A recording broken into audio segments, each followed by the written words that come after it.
Good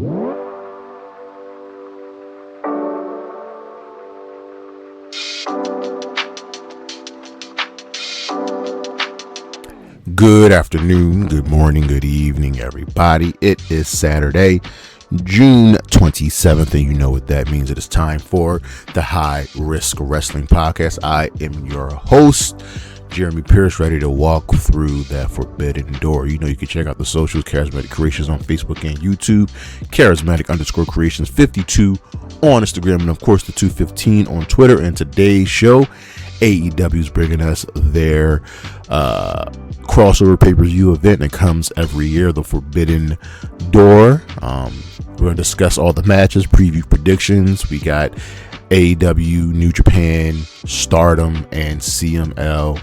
It's going to be a fun show, but for now, you know what's next, so just go on and hit my music.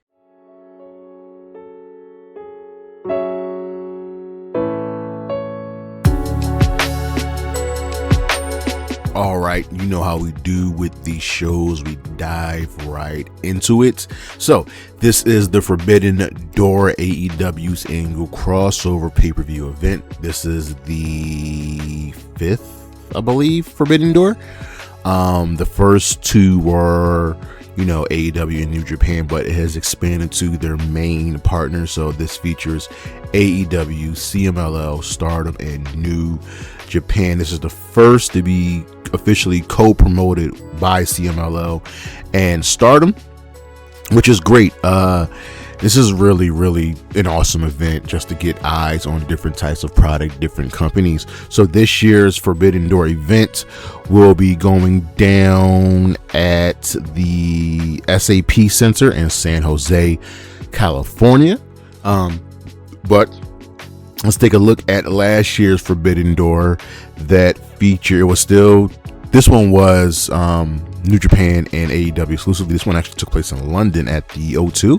Yep, at the O2. Let's take a look at that card. So we had 13 matches on the card with 4 on the pre-show. The first one was an 8-man tag match. The whole pre-show was all tag matches. The first one was an 8-man tag match. El Desperado, Yu Uemura, and the Paragon. Roderick, Strong, Colorado taking on Crew and the Don Callis family members. So it was Action Andrade, Leo Rush, Hachicero, and Josh Alexander. Then we had a trios match as Ricochet and the Gates of Agony, who weren't the demand just yet. They defeated Michael Oku and Jet Speed. And also, look how we discussed it before, but look how much a year changes in AEW. Kevin Knight was on the pre-show, and now he's one of the top guys in AEW. Then we had an 8-woman tag match. Megan Bayne and the Triangle of Madness defeated Harley Cameron, Chris Statlander, Queen Aminata, and Willow Nightingale. Again, look what a year makes, because the Triangle of Madness are one of the top acts in AEW, and Megan Bayne is the tag team champion. Harley Cameron, Chris Statlander, Queen Aminata, Willow Nightingale have all risen up the card. And the final match was the Ops, Joe Shibata and Hobbs defeating the Bullet Club War Dogs, Drilla Maloney, Clark Connors, and Robbie X. Again, look what a year does, as Clark Connors is now part of AEW. He's wrestling on the main card. It's really good. So our opening contest was Adam Copeland and Christian Cage defeating Kip Sabian and Kill Switch. Then we had Kyle Fletcher defend the TNT Championship against Hiromu Takahashi of New Japan, with Fletcher retaining. Mercedes Moné defeated Alex Windsor, Bozilla, and Persephone to retain the TBS Championship. This was a fatal 4-way. Mercedes and Windsor represented AEW, Bozilla represented Stardom, and Persephone represented CMLL. Zack Sabre Jr. defeated Nigel McGuinness to retain the IWGP World Championship. Brodito defeated the Hurt Syndicate and FTR to become the new AEW World Tag Team Champions. The Hurt Syndicate were the champions going into this match. Believe they won because the Demand and Ricochet got involved. Kazuchika Okada defeated Swerve Strickland to retain the Unified Championship. Look what a year makes. Tony Storm defeated Athena by submission. To retain the AEW Women's World Championship, Athena had won the Casino Gauntlet match to get this match. Hangman Adam Page was world champion. He defeated MJF to retain the championship. And the main event was the Lights Out Steel Cage match, as it was Will Ospreay, Hiroshi Tanahashi, Darby Allin, and the Golden Lovers, Kenny Omega and Kota Ibushi, defeating Gabe Kidd, the Death Fighters, and the Young Bucks. Again, look what a year makes. Man, I tell you, things change so quickly in professional wrestling. But let's get into this year's card now. I'm doing this show right before Collision airs, which means Tony Khan's definitely going to add some more matches. Probably not to the main card, but definitely to the pre-show. So on the pre-show, right now we have 2 scheduled matches, both women's matches. The first is Skye Blue taking on Maika of Stardom. This is the last qualifying match for the Survival of the Fittest qualifier for the TBS Championship, will be going down on July 1st. Part of this is Tekla's war against Stardom, and Maika represents Stardom. Skye Blue's not winning this match. Sorry, I love Skye, love Maika, but Skye's not winning this match. That's just how it goes. Sorry. The other match is the Women's World Tag Team Championship. It's the Divine Dominion. Megan Bayne and Lena Kross will be defending against Thunder Rosa and Olympia of CMLL. Thunder Rosa went and got her a horse to combat the 2 horses opposite her. Here's my thing. I would do a title change just because, but I also think the Divine Dominion will be defending the belts against the Brawling Birds at Allin in Wembley. So take the Divine Dominion to win here. Then we move on to our main card, ladies and gentlemen. Well, first up, we have, I don't know the match order, I'm just going by what I have in front of me. First, we have Cope and Cage, aka Edge and Christian, taking on the Dogs, Clark Connors and David Finlay. This is for the AEW Men's World Tag Team Championship, and this one simply stems from the Dogs calling their shot. They think Cope and Cage are past their prime.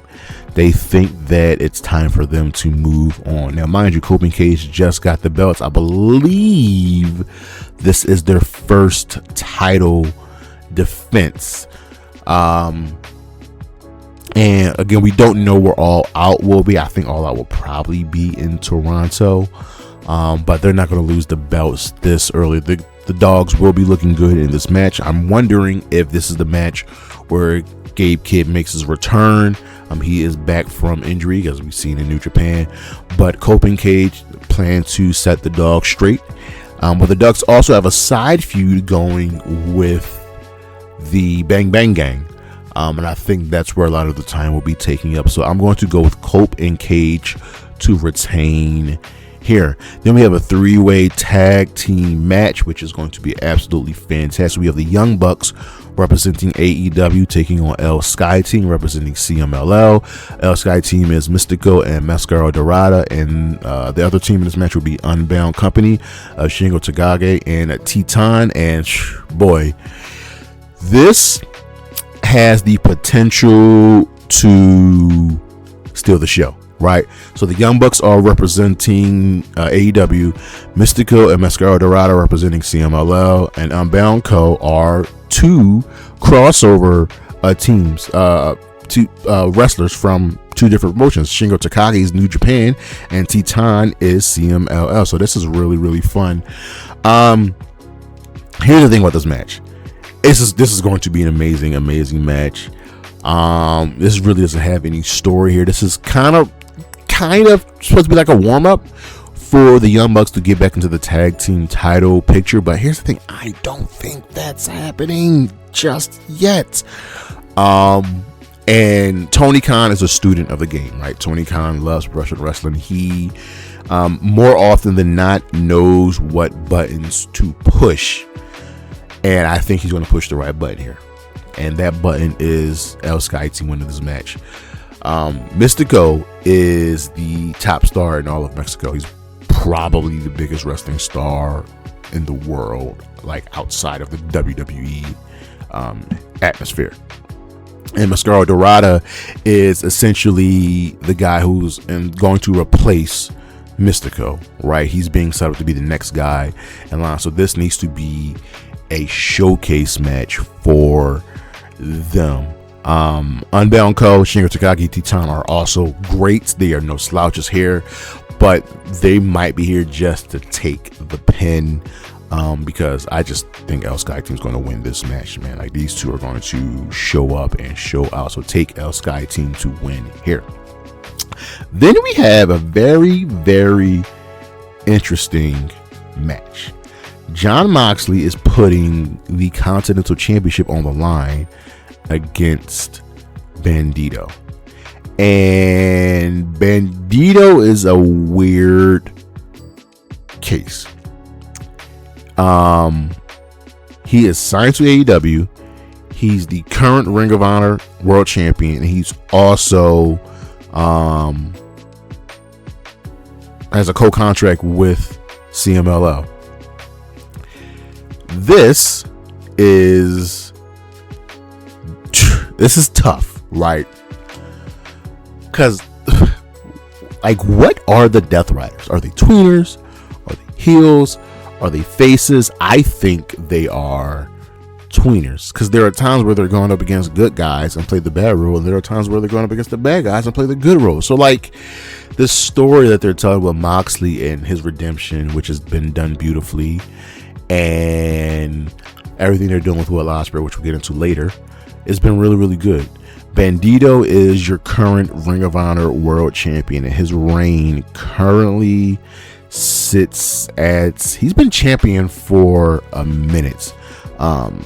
He's got a nice long reign. His current reign is at, let me see here, his reign is currently at 446 days. He's been champion for a year and a quarter. Yeah, he won the title last year at Dynasty and has been a pretty good champion. Mox is your current Continental Champion, winning the belts at the last Continental Classic. So yeah, this is a toss-up. Does Bandito become a dual champion, work Ring of Honor, work AEW, or does Moxley succeed? Like, we have this match because Brodito defeated the Death Riders in a tag match, and then the Death Riders came back and defeated Brodito and Mystico in a 6-man tag match, and the inevitable conclusion was, well, Mox is gonna have to put the belt on the line. And he's fought Brody King before. I don't think he's ever fought Bandito one-on-one before, so I like this match. I think Moxley's retaining here. It's the smart decision, because whoever beats Mox will be a made man, and Bandito's already a made man. So take Jon Moxley to win here. Then we have Shota Umino putting his IWGP Global Heavyweight Championship on the line against Pac of the Death Riders. And this is my match where I'm just like, fuck it, right? Because titles gotta change hands, right?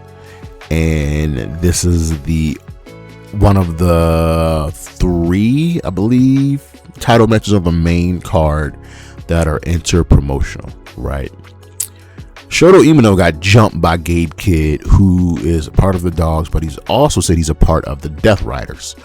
And last time I checked, Shota Umino was a protege of Jon Moxley.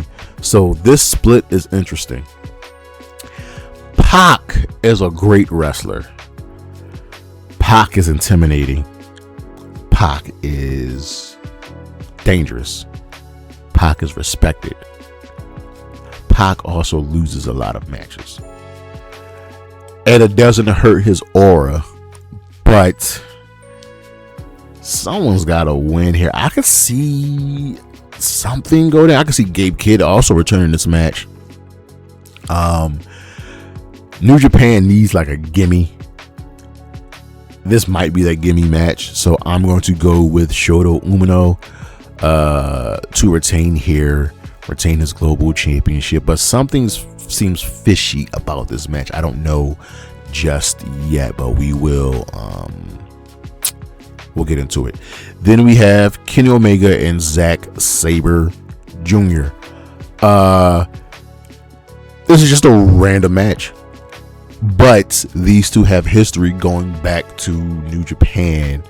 They're both former IWGP champions, and they've crossed paths before, but I can't even remember the last time they actually had a one-on-one match, right? Kenny wants to work himself back to the world title picture, and who better to face than Zack Sabre Jr.? I am 100% positive Zack Sabre Jr. has wrestled on every single Forbidden Door. He's like the standard. He is the Forbidden Door guy, and he's won a couple of matches. I don't know if he wins this match against Kenny, because Allin is right around the corner, and the main event seems dubious, right? I don't know what that main event could be, but Kenny fits into that picture somewhere. And there's been a war of words between Kenny and Zack. They've taken shots at each other. It's kind of been pretty much out of respect and a little bit out of animosity. But these two are going to really have a solid match. Zack Sabre Jr.'s technical skill is second to none, and Kenny knows that. So I think Kenny's winning this match. I just don't know how he's winning this match, because Elite, TMDK, there's a lot of, coffers in that pot. So take Kenny Omega to win here. Then we have the war against Stardom. Tekla is putting her AEW Women's World Championship on the line against Starlight Kid of Stardom. And listen, this is the best story going to Forbidden Door. Over Will and Swerve, over the steel cage match, over even over Maya and Mercedes. Tekla is carrying the Forbidden Door story. So look, Tekla's the current world champion. She was kayfabe fired from Japan, fired from Stardom, and she has been just a menace to not only Stardom but to Okada, the head of Stardom. Not Kazuchika Okada, the other Okada, right?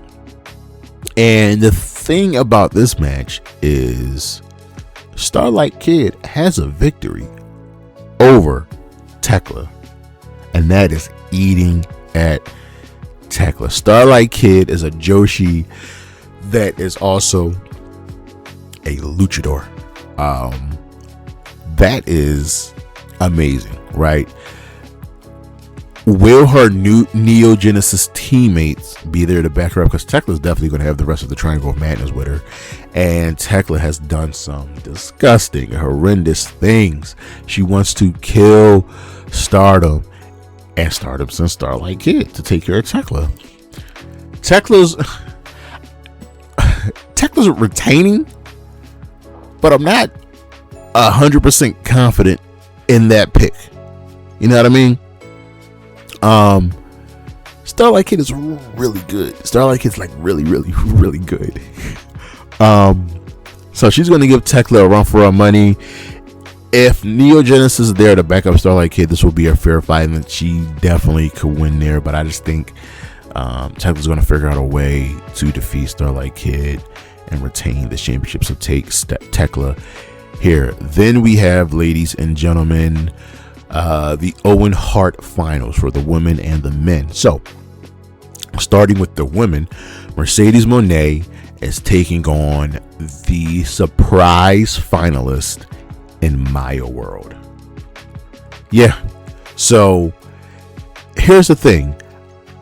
This probably was not the intended final, right? I think what they wanted was, I think Tony Storm was going to win the Owen. Then Tony is out with injury, whatever. So they pivoted to Willow. And then Willow gets hurt. So now they have a wild card. That wild card turned out to be Mercedes Moné. After Mercedes was done, I was like, you know what? Mercedes is probably winning this. And Mercedes has made the finals.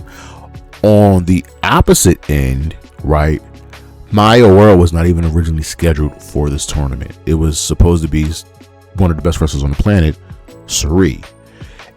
And Sari has a neck injury.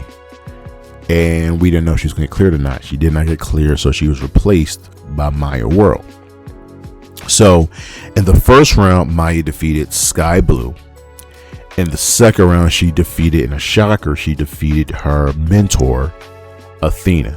And they've got beef going back to Ring of Honor. So now here she is in the finals. Maya's been through a lot. Had a tragedy happen to her, but she's using wrestling as her escape, as her way to deal, as her way to cope, and that's a beautiful, beautiful thing. She's defeated her mentor, and now she's taking on her idol, and Mercedes Moné. Now, Smart Money says Mercedes Moné. It's Mercedes Moné, but I'm not saying heel versus heel for the title at all, and because we still have the Redemption pay-per-view coming up, and technically could still lose it there, but we haven't gotten the full crash out of Mercedes Moné just yet, right? She will win the championship this year. It is going to happen. I just don't know if it's going to be at Allin, right?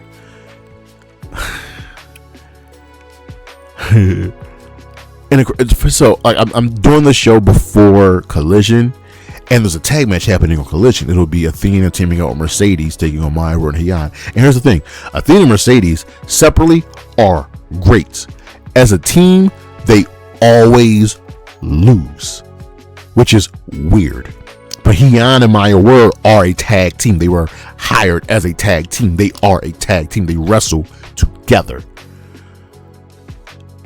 I just don't know if Mercedes is winning this match because the crash out hasn't happened yet. You have a chance to strap a rocket on Maya. She doesn't even have to win at all in. She just has to get there. How do the fans react? Now, I think this is a match where you kind of got to call the winner on the fly, right? Because if the fans aren't taking a Maya, you have to have Mercedes win. You cannot have Maya go into Allin cold, right? But if she's getting some chance, if she's getting some support, then you might have to pull the trigger on Maya World. So this is very, very tough to choose. I want to say Maya wins this match. But the smart money is on Mercedes.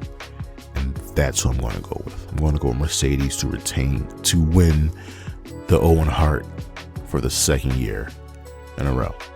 And then on the men's side of things, Will Ospreay, Swerve Strickland, these two got history. So if you remember at Forbidden Door 2024,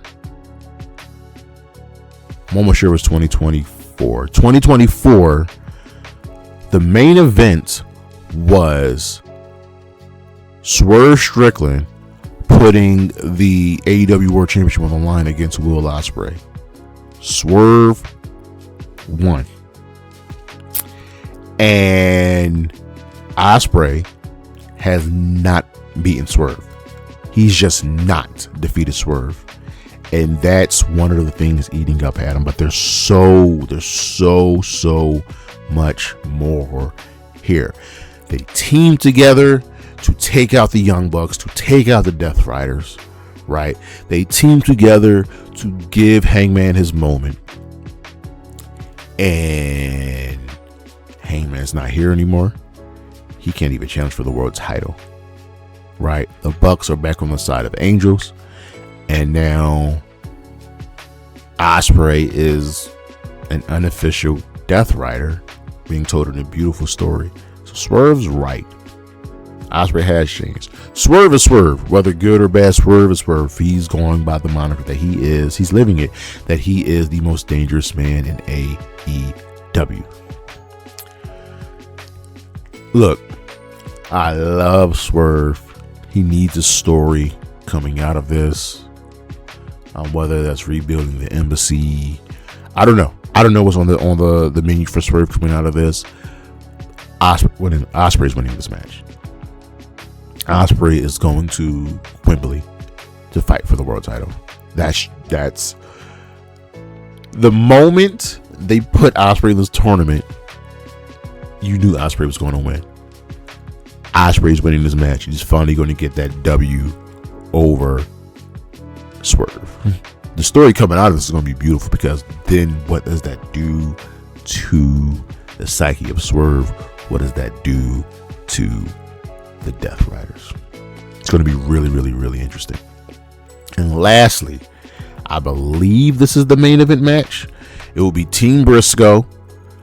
That'll be the conglomeration members: Mark Briscoe, Orange Cassidy, and Roderick Strong, teaming up with Kyle O'Reilly. I'm sorry, Mark Briscoe, Orange Cassidy, Roderick Strong, Kyle O'Reilly. They are the conglomeration, teaming up with Konosuke Takeshita and Darby Allin to take on the Don Callis family.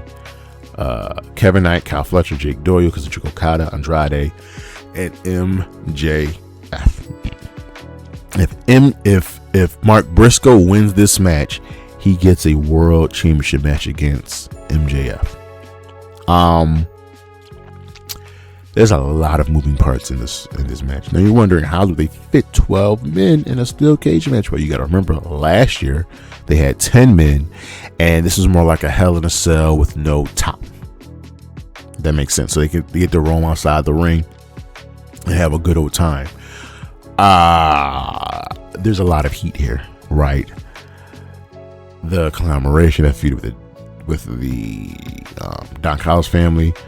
Takeshita is no longer a member of the Don Callis family, so Okada and Kyle Fletcher are coming for him.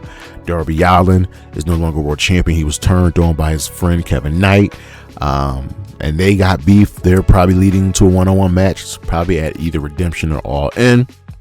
And then you have Andrade, who is reluctantly in this match, who doesn't want to be in this match, who's supposed to be getting a world title shot against MJF. And you have Mark Briscoe and MJF. They have fought many times before. So this is going to be interesting, right? This is going to be a fun match. This is your car crash match. It's going to be incredibly fun. It's going to be bloody. Cassidy's going to be great, right? Darby's going to do something stupid. Takeshita and Fletcher are going to hurt each other. The sleeper of this match is Jake Doyle, right? Because pretty sure Mark Davis is supposed to be in this match, but he's got some visa issues, so it's fine to have Jake Doyle here. Jake Doyle has been great. MJF has been a great world champion, but I know he's got more things to do. That doesn't necessarily mean he's going to win this match. I actually think Team Briscoe is going to win this match, and that's going to be because of Andrade. I think Andrade is going to turn. Not even turn. He's just going to be pissed. He's going to want to accidentally do something that causes his team to lose. We want to see Mark Briscoe fight for the title. Hell, we want to see Mark Briscoe as world champion. I just don't think it's going to happen just yet. But pay attention to all the other little pieces here. Everything's going on with Takeshita and Fletcher set up their match. Takeshita and Okada, Kevin Knight and Darby, It's going to be a really, really fun match, but take Team Briscoe to win here. So one more time, ladies and gentlemen, let's go over the card and the winners. On the pre-show, I have Maika defeating Skye Blue to earn their last spot in the TBS Championship Survival of the Fittest. I have the Divine Dominion defeating Thunder Rosa and Olympia to retain the Women's World Tag Team Championship. Then on the main card, I have Coping Cage defeating the Dogs to retain the AEW Men's World Tag Team Championship. I have Skye Team, Mystical and Mascara Dorada defeating the Young Bucks and Unbound Company in a 3-way tag team match. I have Jon Moxley defeating Bandito to retain the Continental Championship. I have Shota Umino defeating Pac to retain the IWGP Global Heavyweight Championship. I have Kenny Omega defeating Zack Sabre Jr. I have Tekla defeating Starlight Kid to retain the AEW Women's World Championship. I have Mercedes Moné defeating Maya World to win the Women's Owen Hart Cup. I have Will Ospreay defeating Swerve Strickland to win the Men's Owen Hart Cup, with both Mercedes and Will Ospreay earning World Championship matches at All In. And I have Team Briscoe defeating Team MJF in the Steel Cage match, with Mark Briscoe earning a World Championship match. But ladies and gentlemen, that is our show. It's going to be a fun show. I kind of wish they started this just a little bit earlier, with the first match starting at 7 o'clock, because you know this journal's going to at least midnight, maybe even 12:30. Tony, can I just start the show at 7, please? But look on the screen what we got coming up, ladies and gentlemen. July is, what's next month? I guess we have Redemption. I don't know what the WWE pay-per-view is, because it's definitely not Money in the Bank, sadly. And then you can check out the socials. Charismatic Creations on Facebook and YouTube. Charismatic_Creations52 on Instagram. The 215 on Twitter. And as always, Anna J, Isla Dawn, Chris Statlander, Willow Nightingale, Hazuki, Bailey, Priscilla Kelly. Holla at your boy.